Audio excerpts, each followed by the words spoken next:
Topnotch here. We are back with another episode of Topnotch Tips. This is number 5, and it's been about 5 months since we've done the last video because of COVID and all that other shit going on. So we're back at it, and we're here to learn more stuff. I wanted to go over the basics of some of the tank tricks. I think a good way to start is learning spreaders and froggers. Frogger is a very comfortable trick. It's kind of just like a seat stander. You can sit up real comfortable and still maneuver the bike pretty well. Same with spreader, it's kind of like a sit down, you're just real far forward up on the bike. Froggers are a lot like stand-ups. Once you're up in the trick, you can control the bike very well. It doesn't really feel uncomfortable or anything like that. You can either jump into it or you can step into it. A lot of times in the beginning you'll see people hesitate to get that. They'll get the one foot up, but they'll struggle to get the other foot up. Really, like I always talk about, commitment is key. You can either kind of sit up into it like Jersey does from Dallas. If you've seen his style, it's really funny. He likes to get real tall with it, and he's comfortable with it like that. Or you can sit down into it like crouch real low like a frog. When in the frogger position, you can also have your legs either spread out like kind of spread eagle, or you can be straight with your knees up front, both of them. It's kind of up to you and what you think feels better. I like having my knees together in front of me and lean back. That helps me be able to jump around when I want to jump around through certain tricks. This is a great trick to learn with stepping around on the bike, because you'll learn with, as you step to different tricks, the bike kind of acts funny in different ways. You might step to Ralph Louis or something like that and the bike shifts real hard. So same with Frogger, you might step and it might shift to the left or to the right, or you might not give it enough gas and it drops down real low. One thing you do got to be careful of is hitting the brakes too hard in Frogger.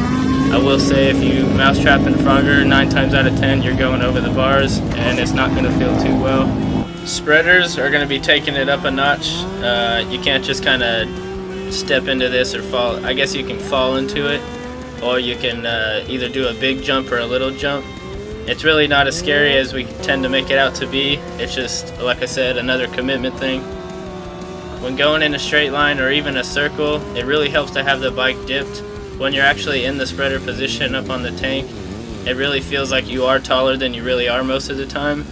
So you want to definitely be back in the balance point a lot deeper than you normally are. And once you make the jump and you land, you'll still be in a good point to rev out, and you won't have to chase the hell out of the bike to get it back up. The style of tank can really come into play with this trick. A nice built tank really helps. If you have kind of a sloppy dented tank or something like that, you might not be held in the tank very well, and you might be slipping and sliding out, having to hold on with the bars like crazy. A nice tank with a good lip on it will lock you in almost like another seat, and you won't have to hang on to the bars like crazy. It also helps to keep those feet high in the sky. Also for style, no one likes to see the McDanglers. They like to see those soles in the sky, and that also helps keep the balance tall for your bike and keeps your ride smooth. Spreader circles can be also very, very difficult. I do remember it taking a long time for me to land this trick in the beginning. You can do it 2 styles. You can clutch bump into it, or you can kind of slowly brake tap into it while you're doing a wider circle. You can also do the foot tap jump to spreader. That's a good way to learn how tall the bike has to be jumping the spreader, or any really tank trick at that. It really gets the bike at the perfect height to jump, and you won't have to gas the hell out of it to save it.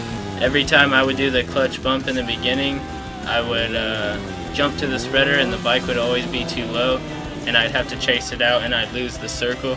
Stretching also plays a big role in this trick.